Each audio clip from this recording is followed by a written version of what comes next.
요즘에 편의점 가서 김밥 한 줄에 컵라면만 해도 4,000원이잖아요. 솔직히 서울에서 한 끼에 4,000원으로 괜찮은 밥을 먹으려면 집에서 해드셔야 되는데 직장 다니시면 강제로 점심을 사 먹어야 되니까 사실상 이것도 쉽지 않겠죠.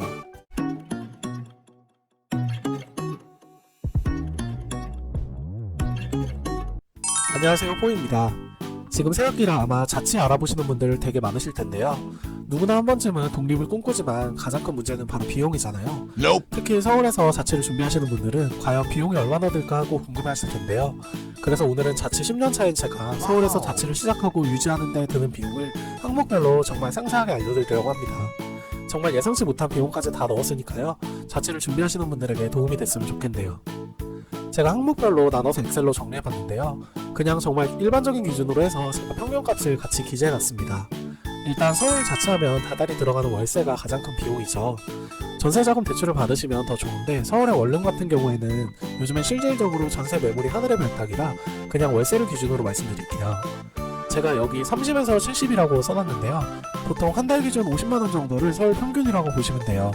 요즘 집값이 많이 올라서 부동산에 가도 서울에 30만원짜리 집 찾기 힘들고요. 30만원대는 거의 고시원, 반지하, 옥탑방 이런 데라고 보시면 됩니다.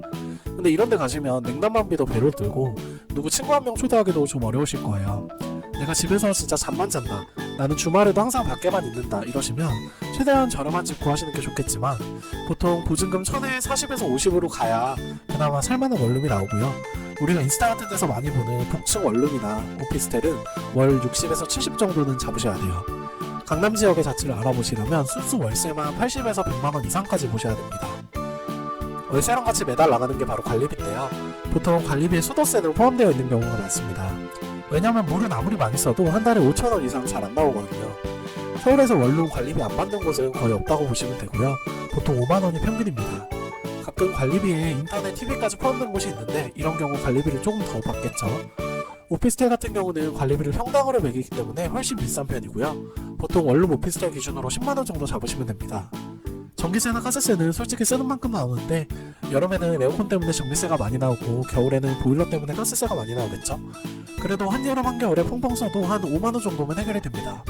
저 같은 경우엔 전기세는 한 달에 15,000원, 가스세는 한 달에 만원 정도 나오는 것 같아요. 통신비는 크게 인터넷, TV, 휴대폰으로 나뉘는데요. 인터넷은 지역 인터넷 쓰시면 뭐 한 달에 만원대로 가능한데 기가 인터넷까지 빠른 거 쓰시면 한 3만원 정도 나오겠죠. TV는 보통 인터넷이랑 결합 상품으로 많이 나오는데 요즘에 요금을 보니까 인터넷 하나만 가입하나 TV랑 결합해서 가입하나 그렇게 가격 차이가 안 나더라고요. 그래서 보통 인터넷, TV 합쳐서 한 달에 3만원 정도로 보시면 될 것 같아요. 휴대폰은 저는 알뜰폰 써서 한 달에 3만원 정도밖에 안 나오는데 뭐 휴대폰 할부로 사시거나 3대 통신사 비싼 요금제 사용하시면 최소 5만원에서 10만원 정도 나오시겠죠? 여러분도 웬만하면 알뜰폰 사용하세요. 다달이 나가는 통신비만 줄여도 1년에 100만원은 아낄 수 있습니다. 그리고 자취해서 내가 이 지역에 전입신고를 하면 1년에 한 번씩 주민세라고 한 6,000원씩 또 떼가더라고요. 큰 돈은 아니지만 이것도 비용이니까 같이 적어봤습니다. 다음은 식비인데요. 사람마다 가장 편차가 많이 나는 분야일 것 같아요. 실제로 주거비보다 식비를 더 많이 사용하시는 분들도 계시거든요. 요즘에 사람들이 아침을 안 먹기 때문에 하루에 2끼를 기준으로 잡았는데요. 한 끼당 식사 비용을 4,000원에서 만원으로 잡았습니다. 일단 제가 4,000원을 최소 금액이라고 생각해서 적어놓긴 했는데 요즘에 편의점 가서 김밥 한 줄에 컵라면만 해도 4,000원이잖아요. 솔직히 서울에서 한 끼에 4,000원으로 괜찮은 밥을 먹으려면 집에서 해드셔야 되는데 직장 다니시면 강제로 점심을 사 먹어야 되니까 사실상 이것도 쉽지 않겠죠. 반대로 한 끼에 만원이면 너무 사치스러운 거 아니냐 하실지도 모르겠지만 요즘에 서울 회사 주변의 음식점만 봐도 8,000원이 기본이잖아요. 제가 식비 평균값을 끼니당 6,000원으로 잡았는데 이 정도도 거의 싼 식당만 찾아다녀야 되는 수준이니까요. 자취 시작하시는 분들에게 식비에 대한 팁을 좀 드리자면 음식 해먹는 게 확실히 돈은 절약할 수 있지만 내가 메뉴를 생각하고 장을 보고 재료를 손질하고 음식을 만들고 치우고 하는 것도 다 시간이고 에너지고 돈이라는 걸 깨달으셔야 돼요. 그래서 보통 자취를 오래 하신 분들은 집에서 밥을 잘 안 해드시죠. 그리고 사람이 밥만 먹고 살 수는 없잖아요. 점심 먹고 직장 동료랑 커피 한 잔도 마셔야 되고 길거리 지나다니다 붕어빵을 사 먹을 수도 있는 거고요. 뭐 요즘에 대학생들도 카페 가서 공부 많이 하잖아요.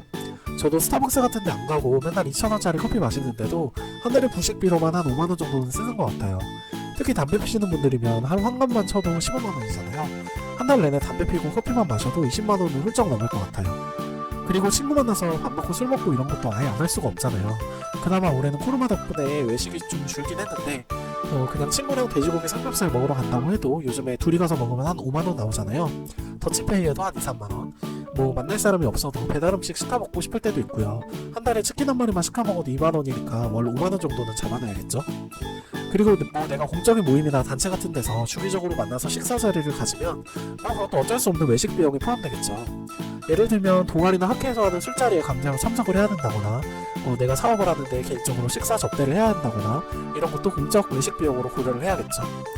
그리고 위복비, 옷을 안 입고 살 수는 없잖아요. 이것도 사람마다 편차가 크긴 할 텐데 기본적으로 속옷, 양말 주기적으로 사야 되고요. 상의, 하의, 외투, 신발 이렇게 해서 여름, 겨울까지 다 보내려면 1년에 최소 30만원은 쓰지 않을까요? 뭐 명품 위로 이런 거 제외하고 굳이 브랜드 위로를 안 산다고 해도 옷도 해지고 매일 같은 옷만 입을 수는 없으니까 이 정도 지출은 생각하셔야 될 것 같아요. 수선 세탁비는요, 니트나 정장처럼 드라이 클리닝만 해야 되는 옷들도 많고 셔츠 입고 출퇴근하시는 분들은 세탁소에 셔츠 맡기셔야 되잖아요. 체형이 변해서 옷을 수선하면 또 수선비가 들고요. 저 같은 경우엔 빨래방에 건조기를 많이 이용하는 편이라서 한 달에 한 만원씩은 기본적으로 나가는 것 같아요. 그리고 교통비. 도보로 출퇴근이나 통학을 하시면 돈 안 들겠지만 지하철이나 버스 타시면 왕복 6만원 정도는 기본적으로 들어가고요. 만약에 자동차가 있으시면 유류비랑 보험료, 차량 유지 보수비까지 해서 거의 월 40 정도 기본으로 들어간다고 보시면 됩니다. 차량 할부 비용이나 렌트 비용은 여기서 계산하지 않을게요.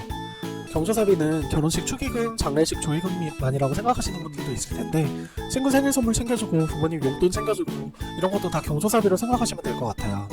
생일에 친구한테 기프트콘 받았으면 친구 생일 때도 그만큼 또 줘야 되고 부모님 생신이니 명절이니 어버이날이니 1년 내내 행사가 엄청 많죠. 보험료도 사실 케바케이긴 한데 아무리 보험을 안 들어도 실손보험이랑 안보험 정도는 많이 들잖아요. 다달이 한 5만원 정도가 가장 이상적인 보험료 지출이 아닐까 싶고요. 보건의료비는 말 그대로 병원비인데 1년 내내 안 아프고 병원 갈 일 없으면 돈 안 들겠지만 치과 치료를 해야 된다거나 교통사고를 당한다거나 병이 생긴다거나 하면 병원비는 자연스럽게 증가하겠죠. 교육비는 뭐 학생분들이면 토익이나 자격증 공부하는 데 드는 강의나 교재 비용일 거고요. 직장인분들이면 자기개발을 위한 어학이라든지 전문 자격증 취득을 위한 교육비라든지 사람마다 천차만별이겠죠. 문화생활비도 종류가 엄청 다양한데요. 굳이 뭐 콘서트, 뮤지컬 이런 거 아니더라도 남들 다 보는 기생충 같은 영화는 한 번씩 봐줘야겠죠. 요즘에 많이 쓰는 넷플릭스, 왓챠 이런 OTT 서비스라든지 멜론이나 유튜브 프리미어 같은 것도 넓게 보면 문화생활비에 들어갈 수 있겠네요. 유흥비는 말 그대로 유흥비죠. 뭐 게임 현지, PC방, 당구장, 클럽, 모텔 이런 비용들 보통 남녀가 데이트 한 번만 해도 거의 10만원 이상 돈 쓰니까 주말마다 데이트를 즐기는 커플이면 한 달에 유흥비만 30만원 쓰는 것도 우습겠죠. 임의용비는 미용실 가는 비용이 대표적이죠. 뭐 셀프 이발을 잘 하시는 분이 얼마나 될지는 모르겠는데 저는 보통 한 달에 한 번은 머리를 손질하고요. 펌이나 염색을 하는 경우에는 보통 두 달에 한 10만원 정도 기본적으로 지출하죠. 얼굴에 주기적으로 시술을 하는 분도 계실 거고 헬스장이나 팬티를 이용하시면서 다달이 돈을 지불하는 경우도 많고요. 종교가 있으신 분들은 또 종교에 대한 비용이 있을 거고요. 11조 내시면 비용은 기하급수적으로 증가하겠죠. 기타 잡비는 은행 수수료라든지 관공서 서류 떼는 비용, 대형 폐기물 버리는 비용, 뭐 물건이나 돈을 잃어버려서 추가 지출이 생기는 경우 같이 잡다한 비용이고요. 매달 쓰는 생필품들은 휴지부터 화장품 종류까지 종류도 비용도 가지각색인데 이건 다음 영상에서 자세히 소개해드리도록 하고요. 표에는 따로 적지 않았지만 애완동물 기르시면 개, 고양이 할 거 없이 마리당 월 10만원 정도 추가 지출을 생각하셔야 될 겁니다. 저희 지출을 기준으로 평균값을 내봤을 때 보통 서울 1인 가구의 생활비가 한 132만원 정도 되는 것 같아요. 제가 별표를 쳐놓은 게 반드시 필요하다고 생각하는 항목들이거든요. 외식도 안 하고 경제사비도 안 내고 유흥이나 문화생활, 충동구매 이런 거 전혀 안 해도 다달에 115만원이 나가는 거예요.